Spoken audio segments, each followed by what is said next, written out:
I'll never forget the sound of that envelope sliding across the oak table. The paper whispered against the wood like a blade being drawn, and when I looked up, Linda was smiling. Not a warm, grandmotherly smile, the kind that knew something you didn't. She didn't even look at me. Her eyes stayed locked on her son, my husband Daniel, and she said 4 words that instantly dried up every conversation at the dinner table. "You should look at this." My stomach turned before I understood why. It was Sunday. We did Sunday dinners at her house every week: roast chicken, mashed potatoes, my 3-year-old daughter Emma in a high chair smashing peas with her tiny fist. Usually Linda ignored me and doted on Emma like she was a trophy, not a child. But that evening, she'd been oddly quiet. I remember thinking she looked almost giddy, like a kid hiding a terrible secret behind their back. I told myself I was being paranoid. I was wrong. Daniel set down his fork. His brow furrowed as he pulled the envelope toward him. It wasn't sealed. Linda had already opened it. She wanted him to see whatever was inside, and she wanted him to see it in front of me. I didn't understand yet, but my hands were already trembling under the table. Something about the way she held her chin high, the way she kept darting glances at me and then back to him, told me this wasn't a birthday card. I watched Daniel pull out a folded document. It had a clinical letterhead I couldn't read from where I sat. But the moment his eyes hit the page, his whole body changed. His shoulders squared. His jaw tightened. The color in his face dropped 2 shades, then flushed red. I didn't know what was happening yet. But what happened next changed everything. It took him almost a full minute to read every line. The silence was suffocating. Even Emma stopped babbling and stared at her father with big, wet eyes. I wanted to reach over and snatch the paper from his hands, but something pinned me to my chair. Linda's smile widened just slightly, like she was watching a movie she'd already seen the ending to. That's when the first wave of real fear hit me. Whatever was in that envelope, she'd planned it for weeks. Maybe longer. But I still didn't see the full picture. Not yet. Daniel finished reading. He laid the paper flat on the table, and his hand was shaking. For a long, terrifying second, he looked at his mother. Not at me, at her. The woman who'd raised him. The woman I'd spent 3 years trying to please, failing every single time because I wasn't the wife she wanted for her precious son. And the expression on his face was something I'd never seen before. It wasn't anger. It was betrayal so deep it looked like grief. Then he looked at me. And I'll never forget what I saw in his eyes, not accusation, not doubt. Pain. Pure, raw pain, the kind that comes right before a world collapses. I opened my mouth to ask what was happening, but Linda spoke first. Her voice was syrupy sweet, the voice she used when she wanted to sound reasonable while gutting you alive. "I just thought you should know the truth, sweetheart. About little Emma. I've had my suspicions for a while, you know. So I took a little precaution. For the family." My brain couldn't connect the words. Suspicions. Precaution. Family. Then my eyes fell on the paper, and I saw the bold letters at the top: genetic testing report. Below it, my daughter's full name: Emma Grace Calloway. Age 3. Date of sample collection: 12 days ago, the day Linda had taken Emma to the park for a special grandma day and brought her back with sticky fingers and a sucker in her mouth. The day I'd thanked her for giving me a few hours to catch up on laundry. She'd swabbed my child. In secret. Without my consent. Without Daniel's knowledge. She had run a DNA test on a 3-year-old. The room tilted. I couldn't breathe. I looked at Daniel, waiting for him to say something, to yell, to throw the paper in her face. But he just kept staring between me and his mother like he was trying to solve a math problem that didn't have an answer. And I realized with sickening clarity that Linda must have believed the results would prove Emma wasn't his. That I had cheated. That my daughter wasn't his child, and that this would be the moment he walked away from me forever. I wanted to scream that it was a lie, that I'd never touched another man, that Emma was his, had always been his, could only be his. But the words got stuck in my throat because I could see her smirk growing, and I understood. She didn't care if it was true. She just wanted to plant enough doubt to break us. And from the way Daniel was gripping the edge of the table, I thought it might be working. I didn't see this coming. But the truth was worse than anything I imagined. Then Daniel spoke. His voice was quiet, calmer than I'd ever heard it. "Mom, when did you do this?" Linda smoothed a napkin over her lap like we were discussing flower arrangements. "I told you, sweetheart. I just took a little sample from her mouth when we were on our outing. It didn't hurt her. It was very simple. I mailed it off and they sent me the results. I only did it because I love you too much to let you be fooled. You love me." Daniel repeated the words without emotion. "More than anything," Linda said, and for a split second her voice cracked with something that almost sounded like sincerity. "I couldn't stand the thought of you raising a child that wasn't." "Stop." Daniel's voice cut through the room like a stone through glass. Everyone froze. My sister-in-law, Karen, had her fork halfway to her mouth. Daniel's father, sitting at the end of the table, looked confused and vaguely horrified, but he didn't intervene. He never did. Daniel stood up so suddenly his chair scraped the floor. He picked up the DNA results from the table and held them in front of his mother's face, not shouting, not raging, just holding them there, his hands steady. "You read these results before you put them in this envelope?" Linda hesitated. Her smile flickered. "Well, of course I did, but I wanted you to see them for yourself. I thought it would be better coming from me than from some cold report." Daniel nodded slowly. Then he lowered the paper and he looked at her with something I can only describe as finality. "So you know what this says?" She blinked. "Yes, Daniel, I know what it says." Her tone sharpened, defensive now, the first crack. Daniel folded the paper once, then twice. He tucked it into his pocket. And then he said the 9 words that made Linda's face drop like a curtain slamming shut. "You just lost a son, Mom. Not a granddaughter." A small, choked sound came out of her throat. The color drained from her cheeks so fast I could almost see her skin turning gray. Daniel reached for my hand, and I took it, still not fully understanding, still suspended between terror and relief, but his fingers were strong and sure around mine. Linda scrambled to her feet, knocking over her wine glass. Red spread across the white tablecloth like a wound. Daniel, please, I was only trying to protect you. You can't be serious." He didn't look back. He lifted Emma out of her high chair with one arm, and I saw my daughter snuggle into his neck, completely unaware that her grandmother had just tried to destroy her parents. I grabbed my purse with shaking hands. The rest of the family sat motionless, trapped in the horror of what they'd just witnessed. And Linda, the woman who had spent years making me feel small, who had plotted to blow up my marriage at a Sunday dinner for everyone to see, was suddenly grasping the edge of the table, her mouth opening and closing like a fish drowning in air. "Please," she gasped. "Please don't walk away. Daniel, I'm your mother. I'm your mother." He paused at the door. I felt his entire body tense against my shoulder.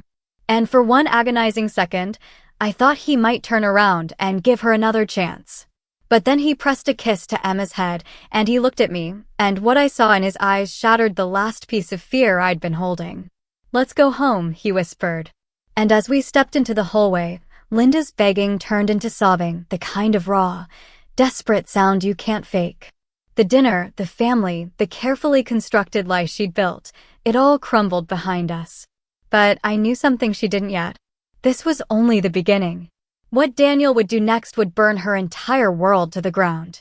The car ride home was silent except for the sound of Emma humming softly in her car seat, completely unaware that her grandmother had just tried to detonate our family at a dinner table. Daniel drove with both hands gripping the wheel, his knuckles bone white under the streetlights. I sat in the passenger seat staring out the window, replaying Linda's face dropping, the wine glass tipping, the desperate howl that chased us down the driveway. I thought that was the end. I thought we had won by simply walking away. I didn't realize yet that walking away was just the first move. The real plan started the next morning. I woke up to find Daniel already dressed, sitting at the kitchen table with a notepad, his laptop open, and the DNA test results laid flat beside a cup of cold coffee. He hadn't slept. I could see it in the shadows under his eyes, the rigid line of his shoulders. When he looked up at me, there was no rage left. Just resolve so cold it made the air feel thinner. "She committed a crime," he said quietly. She took our daughter's DNA without consent. In this state, that's a Class A misdemeanor at minimum. If she paid a lab to process it under false pretenses, that's fraud. I've already called Mark. Mark was Daniel's college roommate, now a family law attorney with a reputation for being absolutely merciless. I sat down across from him, still in my pajamas, still processing the fact that my husband had shifted from devastated son to battlefield commander in the space of 8 hours. But before I could speak, he slid his phone across the table. On the screen was a draft email addressed to every single member of his extended family. Aunts, uncles, cousins, his father's business partners. The subject line read, "What my mother did to my daughter." I read it. Every word was precise, clinical, and absolutely devastating. No emotion. No exaggeration. Just the facts. That Linda had taken Emma alone, swabbed the inside of her mouth without permission, submitted the sample to a genetic testing company, and presented the results at a family dinner in an attempt to prove I had been unfaithful. He included a scanned copy of the DNA report. At the very bottom, he added, "The test confirmed Emma is my daughter." My mother knew this before she gave it to me. Her goal was not the truth. Her goal was to destroy my wife and my child's home. I will never allow that. You should know who she really is. My hand trembled as I handed the phone back. "Daniel, if you send that, there's no going back." He looked at me and said 4 words that I will carry with me for the rest of my life. "There's no going back anyway." He pressed send before breakfast was over. Within 2 hours, his father called. I listened from the hallway as Daniel put the phone on speaker. His dad's voice was shaky, disbelieving, but Daniel didn't waver. He walked his own father through every detail, step by step, while I held Emma in the nursery and tried not to imagine what was unraveling on the other end of the line. By noon, Linda had been blocked on every possible channel. Phone numbers, social media, email. But what happened next changed everything because Linda didn't retreat. She came at us harder. She showed up at our front door that evening, mascara streaked, pounding on the wood with both fists. I watched through the window as Daniel stepped outside, closed the door behind him, and stood on the porch like a wall. I couldn't hear every word, but I caught pieces. "You ruined me," she screamed. "I was protecting this family. That woman has turned you against your own mother." Daniel didn't raise his voice. He waited for her to exhaust herself, and then he said calmly, "You have until tomorrow to hire a lawyer. We're filing charges." Her screaming stopped. The silence was heavier than the noise. The legal process moved faster than I expected. Unauthorized collection of a minor's DNA for a private test without parental consent is not just unethical, it's illegal in our state under genetic privacy laws. Mark filed a formal complaint with the district attorney's office. The lab Linda used was subpoenaed. They confirmed she had misrepresented herself as Emma's legal guardian with sole decision-making authority. That was fraud. That was a crime. When detectives visited her house to question her, her neighbors saw the patrol car in the driveway for 3 hours. The story spread through her pristine suburban street like a wildfire. But I want to be clear about something. The legal trouble was never the most brutal part. The real destruction happened inside the family. Daniel's email triggered a chain reaction that no one could stop.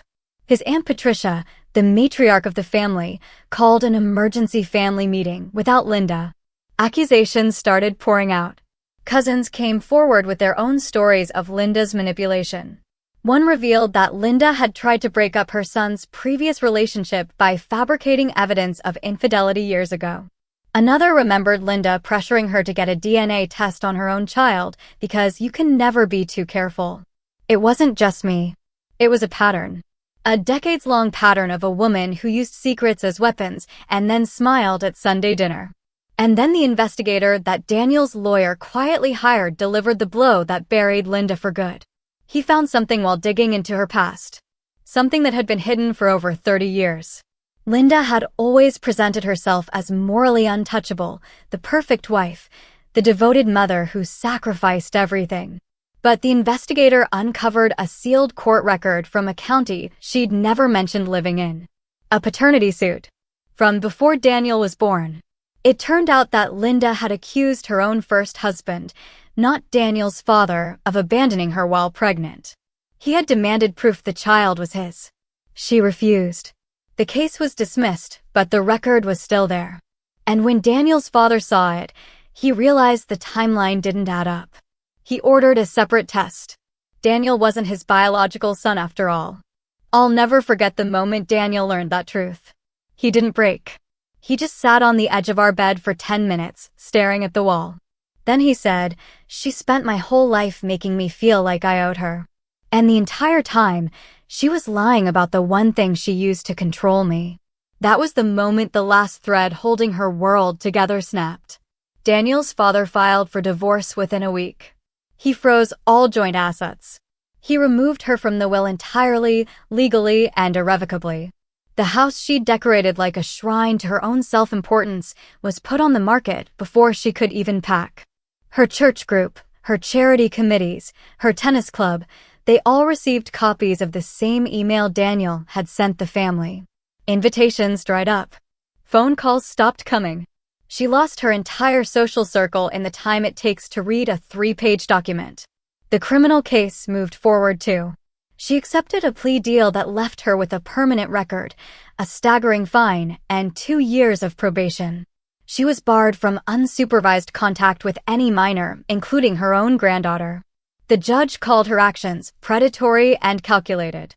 I sat in that courtroom and watched her lawyer plead for leniency while she wept into her hands.